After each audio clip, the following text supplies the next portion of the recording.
All right, let us come back. So yesterday we talked about the corruptions of insight, or the imperfections of insight. The Pali word is vipassana upakilesa. This vipassana upakilesa is more, a lot of times perhaps if you've gone through, we have heard this before. But actually also in the samatha meditation, there's also samatha upakilesa. You cannot run away. Even you think you are calm, everything is correct. No, you must be calm without craving, without attachment on the object or on the calmness too. Any form of craving that arises, forward anymore. The meditation stuck there, but you still believe that you are going forward. Samatha is even more difficult to notice. Vipassana, slightly easier. You say that yesterday we talked about the first 5 things. What are the first 5? We talk about lights or lights, colors, brightness, illumination. Yeah. Then we have a second one, joy, or the Pali word is piti. Then we have tranquility, passaddhi. Number 4, we have the bliss or pleasant feelings. Here is sukha.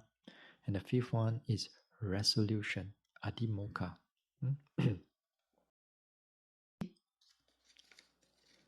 Here, take for example, when you come into the meditation, and then when you're meditating,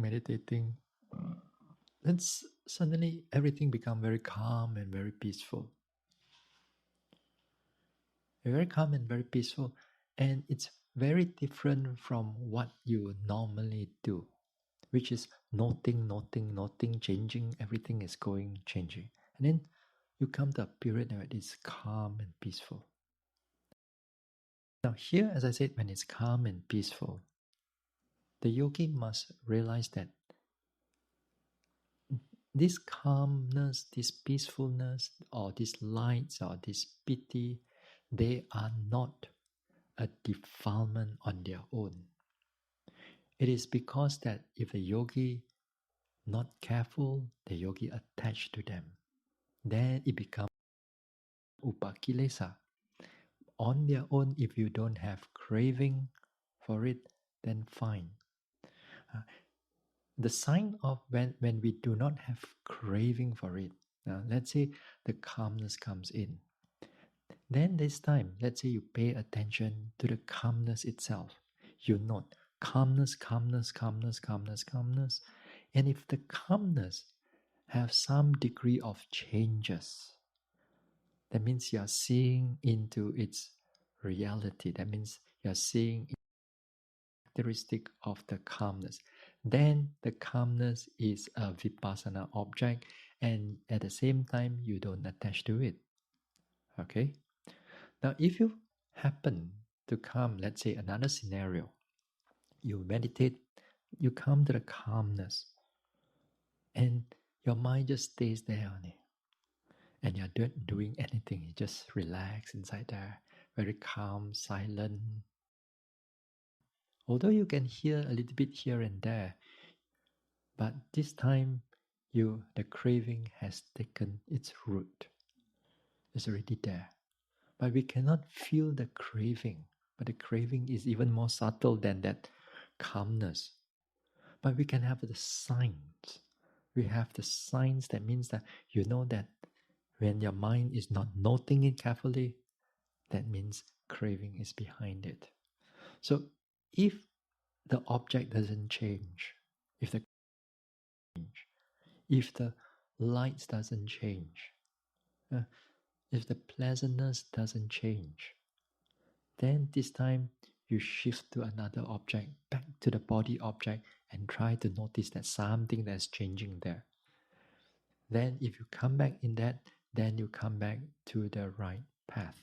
to the right way of noting the noting the vipassana objects. Mm. So there are different ways. I mean, there are different phenomena of this type of things arises. As I said, the first five, they are by themselves, they can be wholesome too. Yeah. Calmness is important for vipassana meditation too. Yeah. If you're not calm, your mind will be running all over the place. So next time when you feel calmness, whether in the walking or sitting, let it be at the background if it's not prominent. Bring the mind back again to the rising, falling, or sensation. Then that time, the calmness becomes a good supportive condition for that noting mind. It supports it in order to make the object clearer, and it prevents all the thoughts from coming in because it's calm. It's good. So use that to note the object. Yes, by the time calmness come in, I tell you, I can speak about this thing 2 years post yet. It's not that easy. Although I speak about it right now, but sometimes in the future, perhaps you may go to other retreats. You may go to other retreats and yogis talking about, oh, I feel so calm and peaceful. I feel so blissful here. And then they talk about, and then the teachers are okay, calm.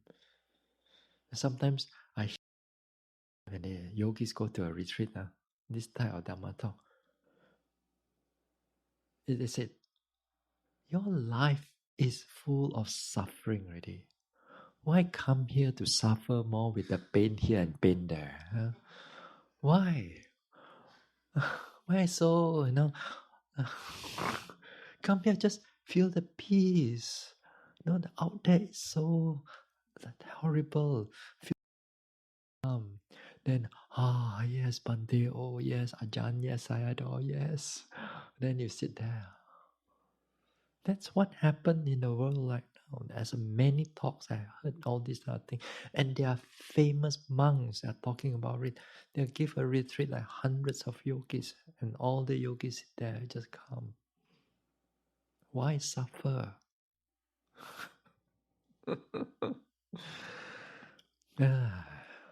That's why this vipassana retreat, many yogis.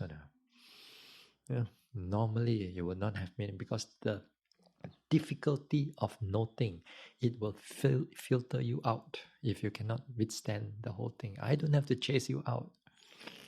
The practice itself will filter those who have a strong attachment. There's a strong attachment. So these are happening in the world right now. Sometimes, as I said, connected like the Adimokha also, like faith, objects of faith coming in, very strong type of faith coming in. To them, they interpret that this type of objects, because they are pure objects, because the Buddha, the Arahant, or purified type of object. So when it comes in, the yogis attached to this type of things. They see all kinds of Arahant monks, or they see stupa, they see pagoda, they see this and that, objects of faith. So that when they look into that, they look into it again and again and again and again and again, and they just sit there.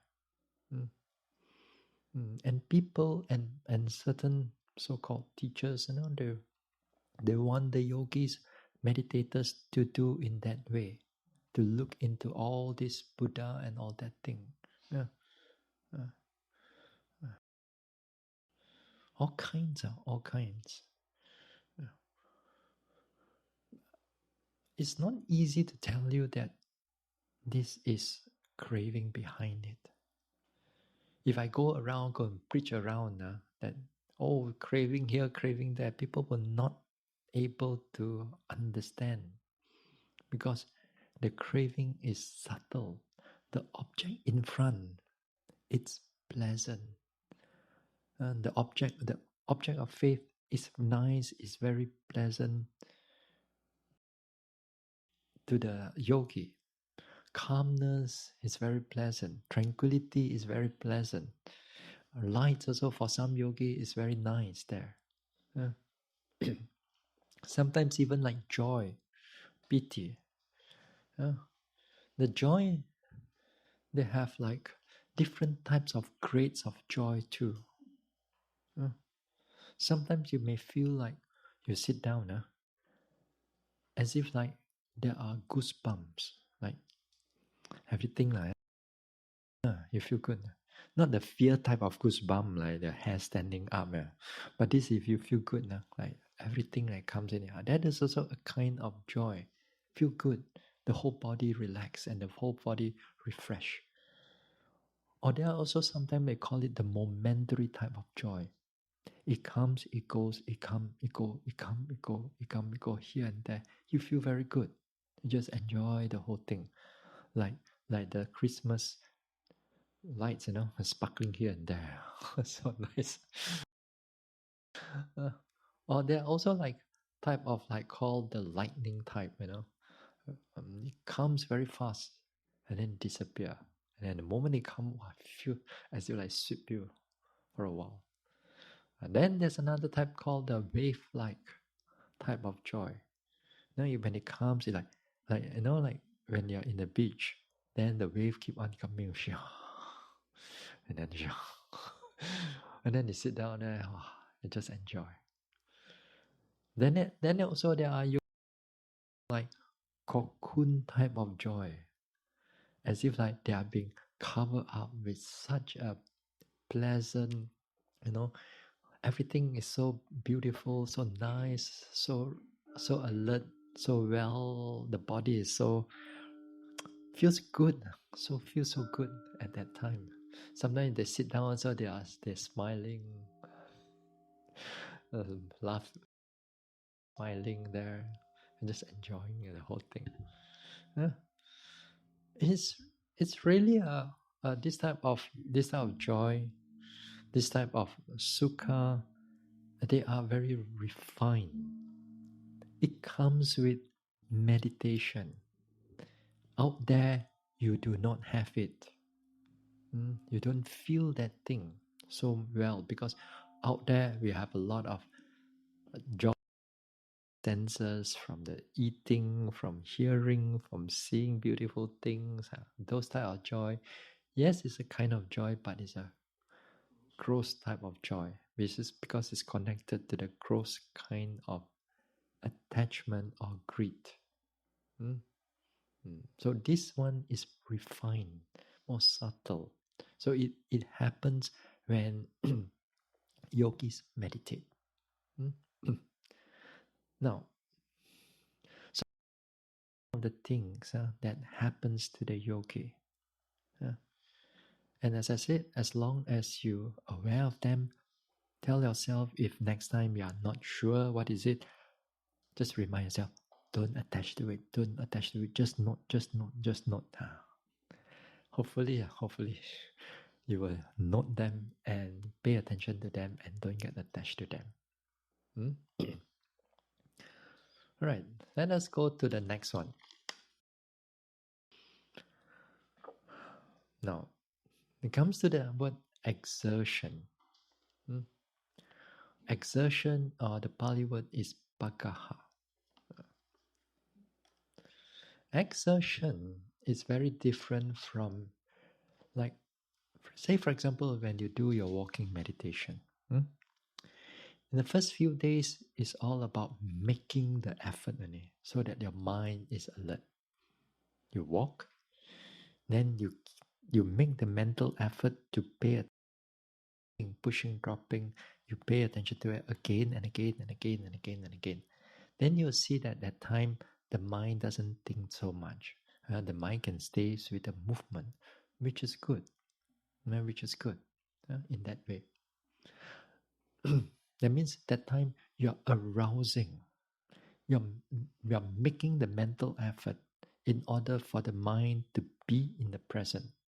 You make the mental effort so that the mindfulness arises too, so that the mindfulness, the alertness in the present moment. Then also at the same time, you scrutinize. You scrutinize all your object. Hard, soft, movement, lifting, tension here, pulling there, movement up in the hips or movement. Then you scrutinize it carefully. Very good. Yeah? So you're putting up the effort. But there will come to a time that this type of effort become very sustainable, very strong throughout the whole day. And the opposite of effort, its opposite is that sloth and torpor, right? Now, this time, when it comes to this pagaha or exertion, there's no such thing as sloth and torpor. All day, you are alert, clear. The moment you start 4 o'clock, wake up, you're already mindful, slowly open up your eyes already. Then you get up. No like drowsiness and so on. You just get up and very clear. And you can walk it like a robot throughout the whole day. You don't feel the tiredness. Right at 10 o'clock, as if like you just wake up from your sleep and then you're still so energetic. Oh, it's already 10 o'clock. I didn't know. I thought I want to have a few more hours there. No. That is that type of effort, they have. Now, not only that effort that they have also a very balanced effort too. And that effort is neither too much or too little. And it's good to meditate during that time. There'll be sometimes it arises, this type of things. And you feel like your meditation is like flying. Meditation, sitting meditation, also some results for you to see. The mind is alert, the mind is clear. And also the mind doesn't overthink and so on. So you feel good, isn't it? Now that is where another problem comes in. Because of that, exactly because of that, if the yogi begins, for example, if the yogi is have that, if the yogi is have that type of inclination towards effort, then sometimes if the yogi is not careful, when he's doing all this, when the mind is alert and clear, he look at other yogis, you see that one nodding all the way. You look at me, so clear. And what is that? Conceit coming in. Exactly. Why is the conceit coming in? Because the craving was there at the first. He attached to the idea that the great energy is there. Then he start, and then he didn't aware of it.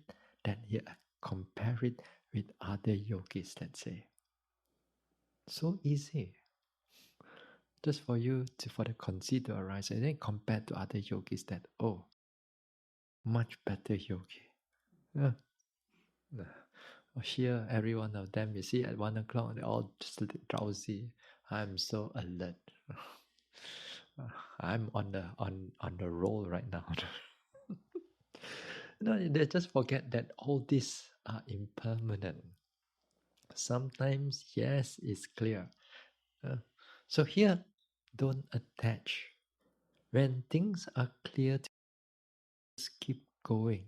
Don't worry about other yogis. Don't worry about it's going to change. It will change. No matter how good you are. Sometimes when, like, for example, when you meditate, 1 or 2 sittings very clear, then the next thing suddenly everything gone. what happened? Or 2 or 3 days, everything was clear. Then after 2 or 3 days, you reached your bottom. Uh, in the longer thing like this, uh, but when that time when it's clear, sometimes yogi forget that these are not going to change. They thought that I'm clear. Okay, I think all my sleepiness is already at back of me already. It will not come anymore. Yeah, attachment, a subtle attachment. A subtle attachment. Some yogis are very inclined to this effort because their nature of their mind is that whatever they do, they make effort. Uh, so when this type of nature of continuous effort, clarity without sleepiness, then the yogi think that he or she is special than others. He or she is special, much more special than others.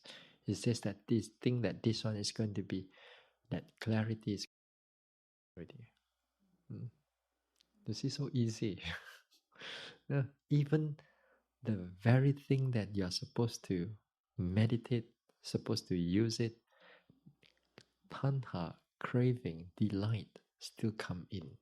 When the delight comes in, then after that, when it's long enough, it becomes conceit.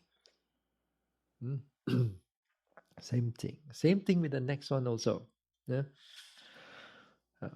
Here, knowledge. Knowledge here means the penetrative factor of the mind. The mind is very penetrative.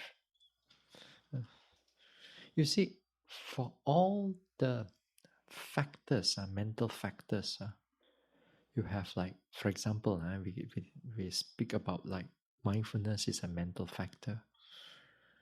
Concentration is a mental factor. What else? Sometimes we talk about vitakka, vichara, mental factor. If that one also happen when you are noting, it's more like how you direct the mind and how you sustain the mind there with the object. Vitakka, vichara, and you have like also like pasadi also, joy also. You have upeka and so on. All these are mental factors. But for vipassana, the chief mental vipassana is wisdom. Finally, it's not just mindfulness, but wisdom cannot arise if there is no mindfulness. So therefore, you always need that wisdom. The wisdom here, as I said, they are the penetrative state of the mind. Now, take for example when you are doing walking meditation. When you do the first phase walking meditation, right step, left step, right step, left step, that time your mind is not thorough, not so precise. Presentness is there. Let's say the mind doesn't run. You can able to notice the movement or the secondary object, but the mind is not so precise noting what is going on. Presentness is there. So in other words, mindfulness is there, but still lacking of that precision noting, that thorough noting, or that wisdom factor. Then when you go into the third phase, you go into the third phase, you pay attention lifting, pushing, stepping, pressure, hardness, warmness, and then you see how they change. They one of your legs is heavier, one of your leg is lighter, or one is tighter, one is softer, whatever that's going on there. And you pay attention to them very carefully. That time you exercising factor, the wisdom factor, which usually I call it being thorough, being precise, being, what else do I say? So many words. But finally, all of them falls under what we call the wisdom factor. When it comes to the 7 factors of enlightenment, this falls under the investigation of Dhamma. The investigation of Dhamma, translate it as investigation means open up the books and investigate and all that. That is not what it meant. Not sit down there, think about it, reflect about it. That is not the type of investigation. Investigation is what you are actually doing here, that you are paying attention to all your objects thoroughly. And that is that wisdom factor. That factor is crucial for the development of vipassana. You see, a lot of times people thought they're doing vipassana, but a lot of times when they do vipassana, it's just that right step, left step, then go walk around, feel good, feel nice, present. Yes, mindfulness is there. Not to say mindfulness is not there, but the thoroughness is not there. Then again, sometimes they sit down in the meditation, they can feel, rising, falling, or they just in breath, out breath, in breath.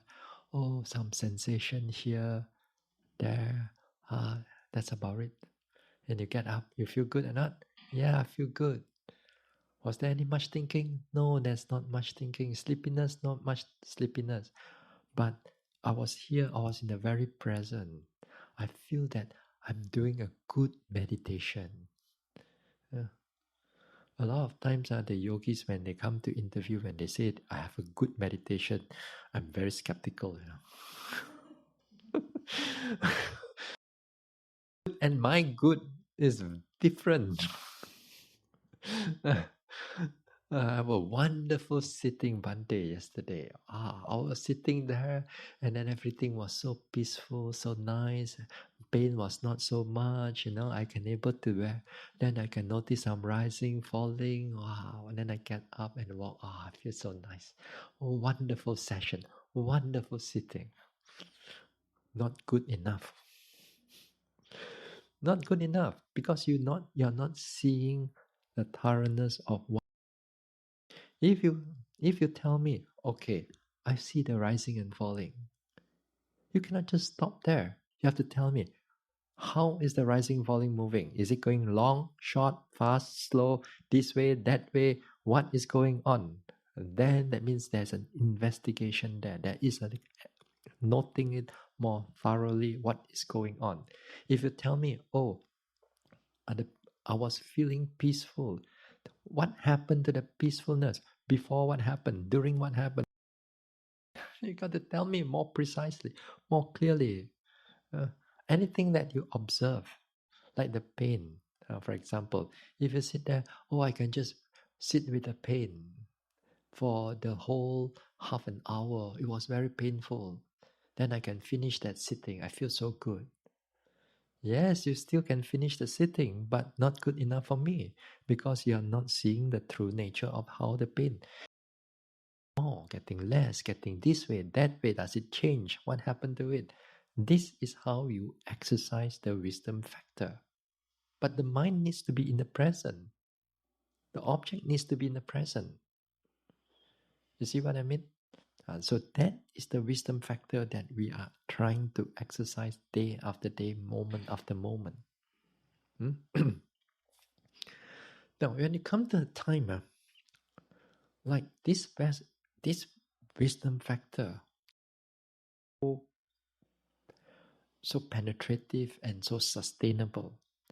Everything that you do, the moment that you sit down, everything becomes clear. Not like in the past, when you start sitting, you have to wait for 15-20 minutes, then only you notice a little bit there. But this time is not different. The moment that you sit down, the rising, falling is changing, moving this way, that way, many ways. Then you become very, you feel very good. You feel very good about it. Because before that, I could not able to notice. Now I can able to notice these type of things. And again here, same like what I've mentioned just now on the exertion. uh, the yogi became to attach to it. So attached to it again, sometimes I like to compare what other yogis are meditating. Uh, Sometimes, especially then this is in the dom, there are few people inside the dom. And then that yogi, they want to show off how good their meditation is. They sit down and then they start talking, my rising, falling people are this way, that way, and every way, and all this thing and so on. Sure, sometimes there are people, again, with the conceit, they try to show off. Yeah. Hmm. So with these type of things, again here, we got to be careful. Although we need those things, they are most important for our practice, but be careful. Don't get attached to all these type of things. Now, sometimes also, which connected to this with, but it may not be a little bit, it may not be, it can be also corruption of insight if you look at it from another way. You see, sometimes yogis, when they are very clear in something, let's say they notice this rising and falling very clearly, and it knows that it's moving in this way, that way, many patterns that is occurring, or long, short, sometimes the rising, falling goes 2 times, 3 times, then before it falls 5 times, by then only stop, then if up again 2 times, something like that. There's still a staggering of rising and falling, a staggered uh, uh, falling, or the position, or its momentum is changing to become faster, slower, clearer, not so clear. Now, because of that, sometimes yogis with a lot of this book knowledge, then as Dharma knowledge or the Sutta knowledge, that is where they begin to investigate in another way. That is to say, they investigate by thinking or by conceptualizing. So they watch this rising and falling, they put the Abhidhamma there. Is this wind element? Or is this earth element? Or is this fire element? Or is this what element? Then I must think about it first. Let me see.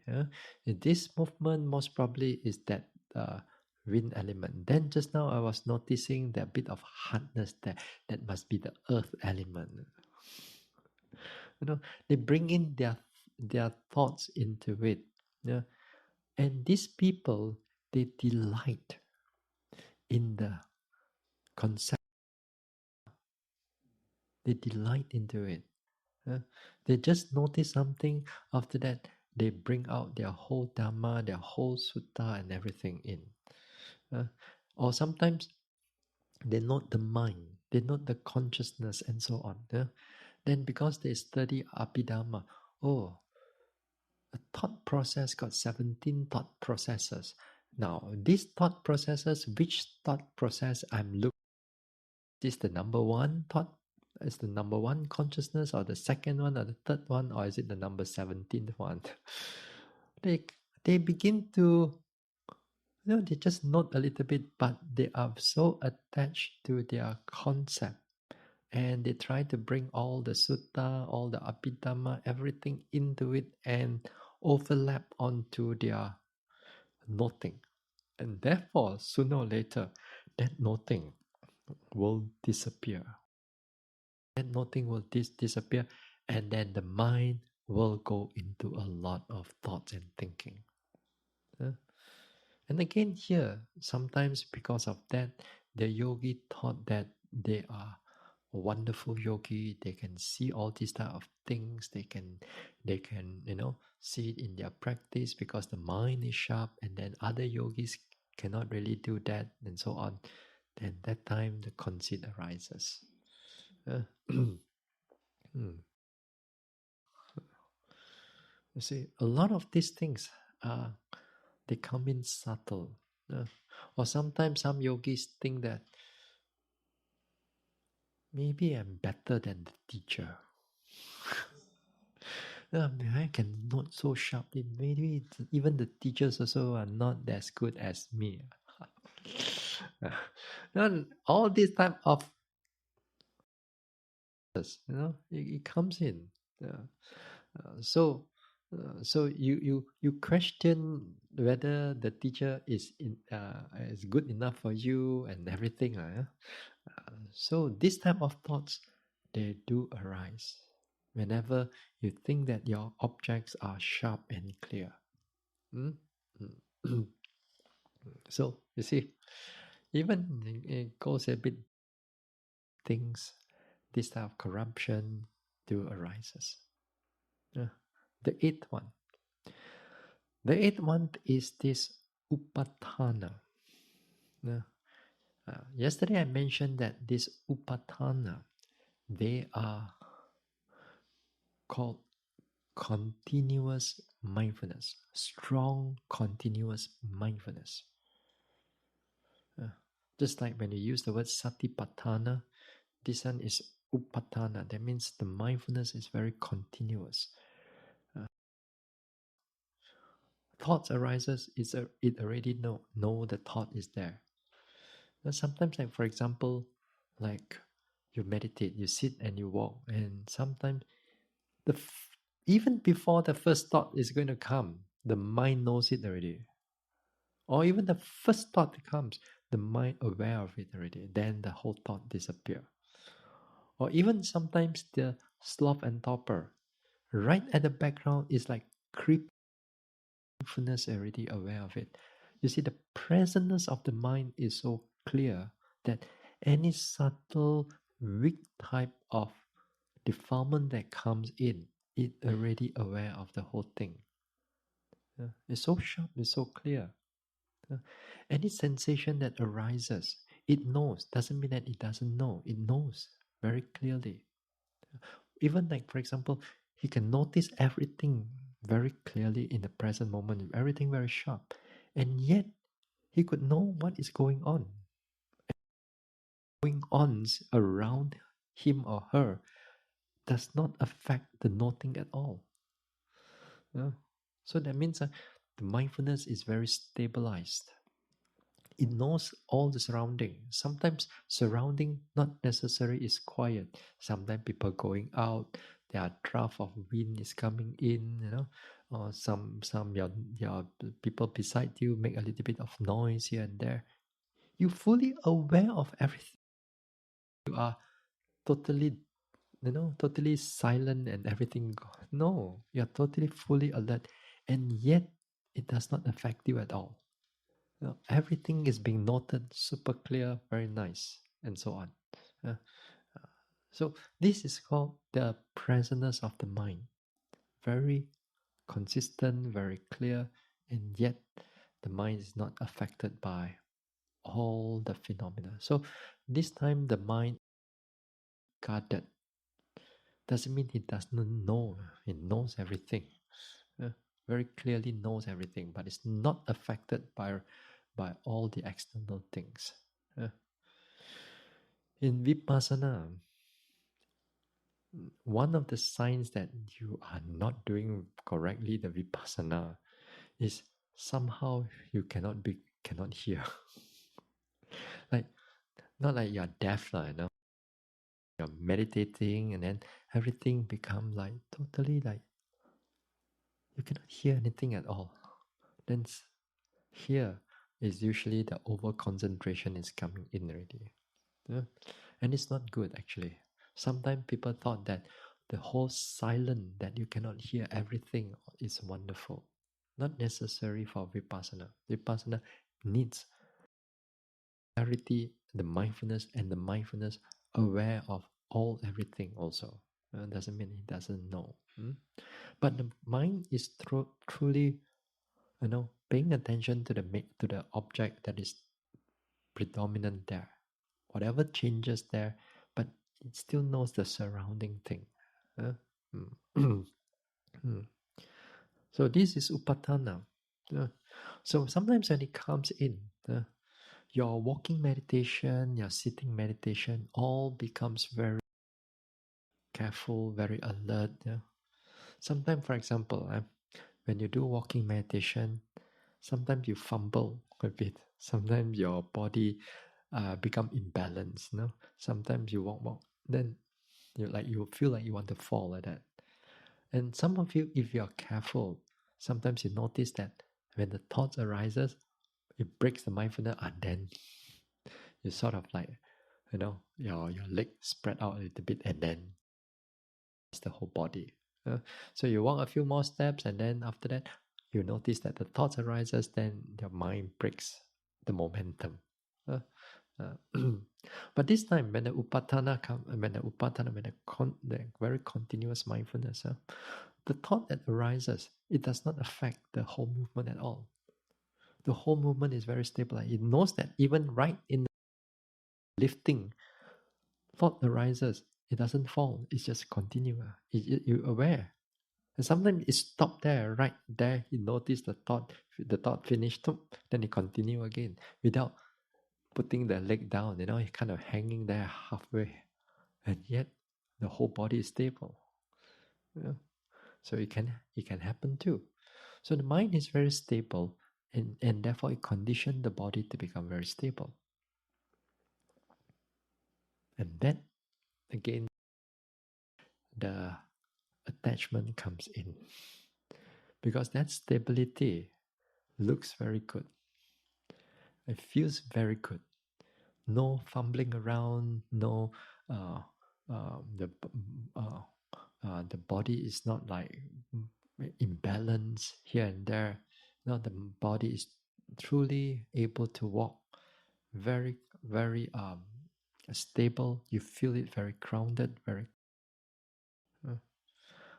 So when it happens, sometimes the yogi, again, that pride, that ego, that conceit arises. He thinks that I am a great yogi. Other yogis keep fumbling around. Other yogis do this, do that. There are yogis who come to the interview room. They come and say, in the past, they mentioned that, oh, and then they told me, that yogi told me, if other yogis were able to walk, I will be the exemplary yogi. I'm the great yogi there, walking so beautifully, so smoothly. If the other yogis had look at me, they will have the inspiration. Oh, you see, even all these things right in the middle of the whole conceit arises. And here, if I can smack the yogi, I will do it. Luckily, I'm a monk. Sometimes you can't, you want to just, yeah. But no, they don't realize that sometimes the conceit becomes strong. They don't realize that. A lot of times, their own nature out there is also with a lot of conceit.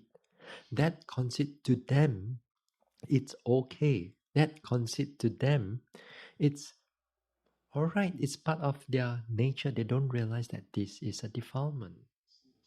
It's natural to them. To them, it's natural, but it's a defilement. It's a mental defilement. Mm. Not only that, with all this exertion, mindfulness, the just now I mentioned the what else? The wisdom factor, the knowledge, No, some yogis begin to not only combat themselves, they begin to combat method of meditation. My method of meditation is the best. All other method of meditation is no good. Conceit. And here, you go in the meditation world, you hear these type of things a lot. A lot. My meditation is the best. Other meditation is wrong. My teacher is the best teacher. My other teachers not good. There are people like that. They thought that they follow certain teachers. The pride that comes with following also increases. I've met with yogis back in Malaysia also. They can meditate.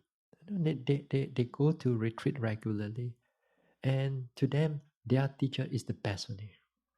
All second class, third class. And then when other yogis who are not meditating, who are not meditated, but you see, sometimes devotees, there are a lot of people who are doing dana and so on, then they do not have the opportunity to meditate. Then some of these meditators look down on them, and they are not cultivating enough. Look at me, I'm cultivating better. And to kind of like associate, sit with them and so on. They have that pride there.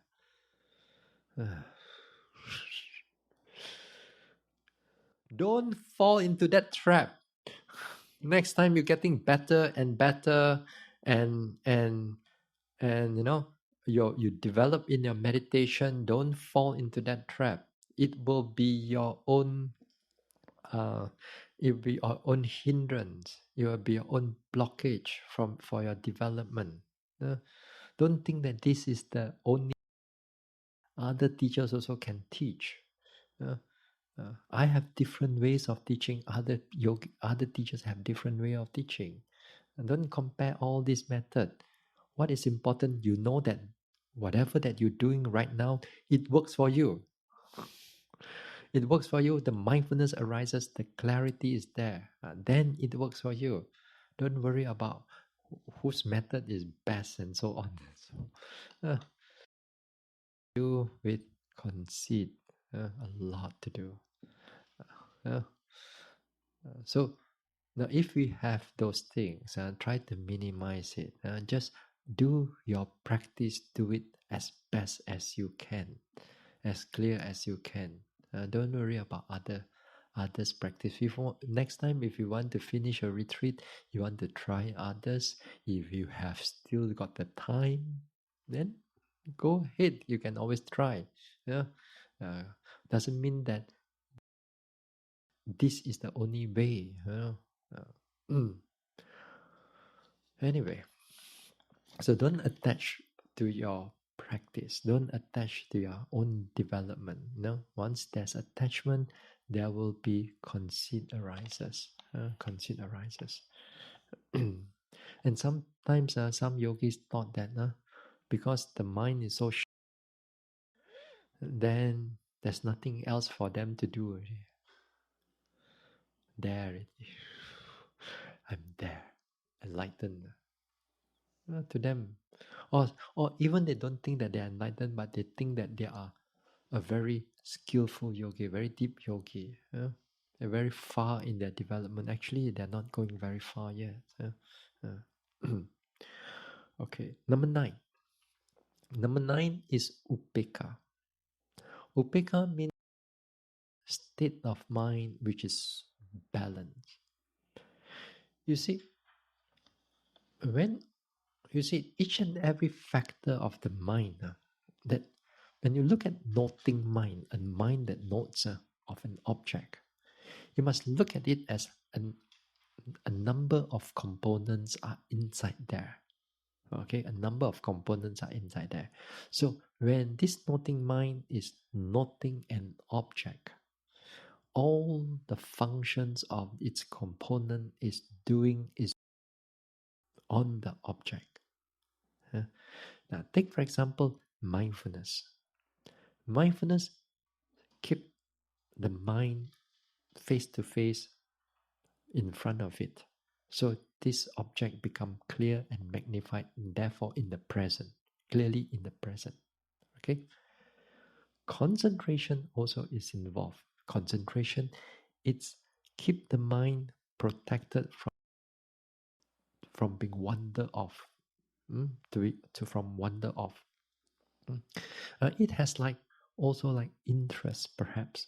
Now interest is there if you notice the object clearly and the mind is interested in the object itself. Uh, or, or the wisdom factor. The wisdom factor is that when it scrutinizes the whole thing, it scrutinizes that particular object. And effort. Effort provides the energy for all the components so that they do their function. That means they need the mental factor needs effort in order for it to scrutinize the thing. Effort is being needed by mindfulness also, because the mindfulness has order for it to be there. You see, so all of them are connected. Now, upekkha also is there. Upekkha, or equanimity of the mind, what it means that it stabilizes all of them so that they don't become too much or too little. Everything is in the equilibrium. When you pay attention to an object, the objects become clear to you.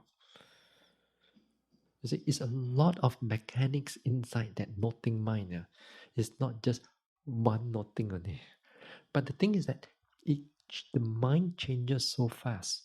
It comes, it's already gone. It comes, already gone. We don't see all the components inside there. We don't see all these things, but all these things are happening inside.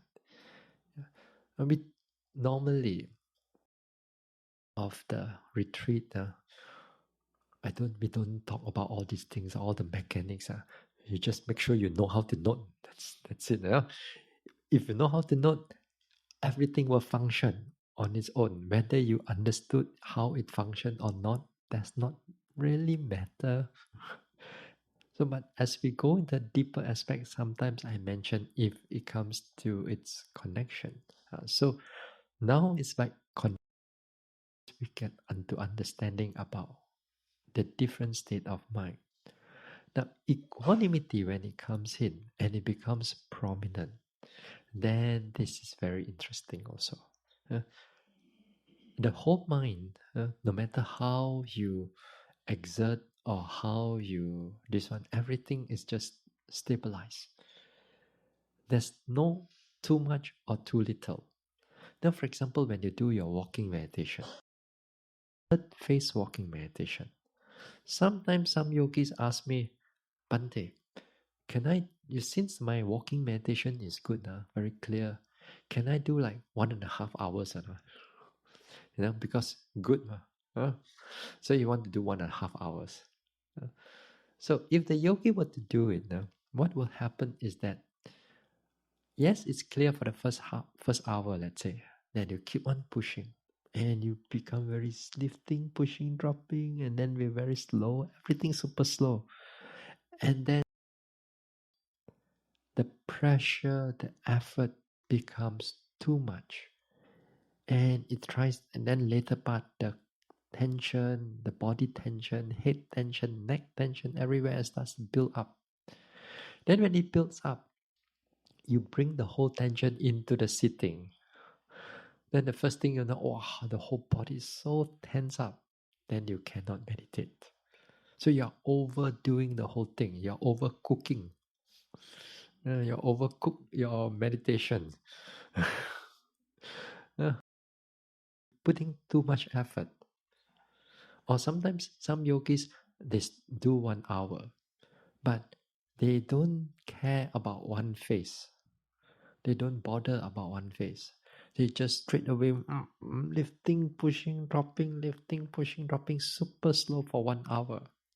You do it for one walking, that's not a problem. You do it day after day, that becomes a problem. Sometimes even within like 2 or 3 walkings, you don't really know how to relax the body, and you keep on over push, then everything becomes too much. Too much. We call it here the imbalance of the mental faculties. That means the components inside your noting mind, it become imbalanced. Too much already. It is not your walking imbalance, like you fall a little bit, you wobble a little bit. No, that no. The major one is the mental imbalance. But the nature of this uh, upeka, it stabilizes everything. It stabilizes everything. It prevents everything from going too much or too little. This upeka, usually the yogis will see it usually before enlightenment. All the way before enlightenment. It becomes a very prominent object. It becomes a very prominent object at that time. Yeah? Everything, that time, just before enlightenment, that time, you can walk slowly, super slow, throughout the whole day, and there's no problem for you. Yeah, no problem. The whole mind can sit, and the moment that the mind sits down, everything becomes clear. Then after that, it gets up. It starts walking super slow, very clearly. Everything from the walking, from the sitting, is just continue on to the walking. That whatever that you notice in the sitting, walking is being noted also.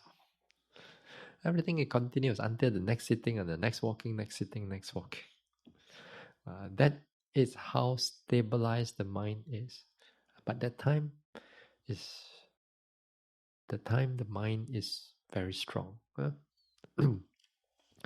But nevertheless, while we are doing in this practice also, we already doing some degree of upeka also. We just don't realize it.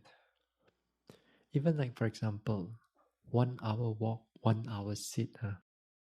It's also in a sense that we don't want you to overdo something. You see, for example, like sitting. Some yogis thought that do longer sitting, the better it is, which is not really true. And most of the time, it's not true. Most of the time, it becomes even more problem. Because they can able to maintain a clarity for 1 hour, let's say 1 hour, 15 minutes. Another, let's say they sit for 2 hours, then it comes in another 45 minutes to go. That 45 minutes, the effort is already dropped. Then when it drops, everything becomes stable, nice, pleasant. But the first hour, everything was clear because the momentum, the noting mind is clear. But they cannot sustain it throughout the next hour to be that, because it takes a lot of energy, a lot of effort. So the yogi, because they want to sit, long sitting, for whatever their reason, then they sit. They sit. After that, the whole mind goes into calmness, pleasantness, and then nothing. They sit there. Then they get up. So it is not so good in that way. It's not good in that way. It's better to have, like over here, 6 sittings that you do. That you are doing 6 hours, let's say. And every hour, let's say if you are clear, you already have 6 hours of clarity of sitting. Rather than you sit one sitting for 6 hours. You see what I mean? There's a difference there. One sitting for 6 hours and 6 different sitting. One sitting for 6 hours, let's say you are being told to sit for 6 hours, one shot. Quota for the day. Then first hour you're clear. Next few hours you're struggling inside there.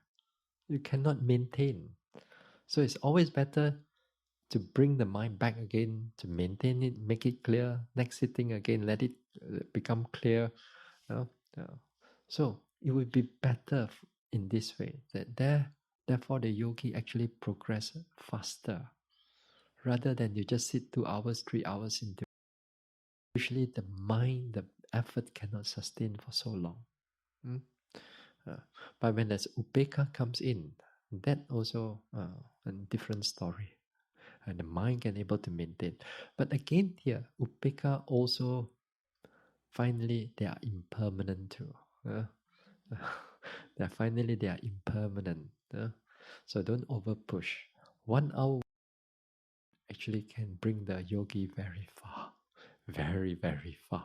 Uh, uh, so all these type of things, as long as you don't attach to them, then you are okay, you are all right. Once in a while, if the conceit arises, be aware of your conceit. Doesn't mean that the conceit will not be there. If you are walking, everything becomes clear, stabilized, everything become alert. You're not sleepy. Mind is not running here and there. Don't get too attached to it, because if you get too attached to it, then later part when there is no mindfulness drop again, then you become frustrated. Or sometimes some yogis, they set their bar very high. They set their expectation very high. Every time I walk or sit must be that clear. Then you set that expectation. Or some yogis that I've heard in the past said that every time I walk or I sit, I must look for new things. If not, my mind become very bored. Expectations. You already put in so much expectation without you realize. And expectation is craving. You already put inside that the whole craving is there. You put there. So every time that if the walking or sitting you cannot reach it, you get frustrated. Oh, very bad, and then you become very biased. Oh, very bad, very good. There's nothing in middle. Yeah. So you see, when you're walking, when you're sitting, you just keep the mind as clear as you can. Things will go up and down during in the walking meditation. Learn to accept them. Accept them doesn't mean that we don't care. Accept them means that we know that it's already dropped. Therefore, we apply our skills again in order to arouse it. There will always, in every retreat that you go, this time especially this type of Vipassana retreat, that not every day is going to be a good day, a clear day. Some days there are sleepiness more, some days are thinking more, even in the middle of the retreat. So every time it comes in, you have to pull yourself out. Yeah. You learn to apply your skills to pull yourself out of that sleepiness. Then when things are clear, you learn how to maintain them. You maintain them carefully, pay attention to your daily activities, walking, sitting, and you learn that. Then maybe after a day or two, it drop again. Then it drop again. Then you apply your skills how to build them up again and again and again. So with that, you don't have all that expectation and all the attachment and too much of that pride. So you're in a way free from that corruptions of insight. All right, so we stop here for tonight.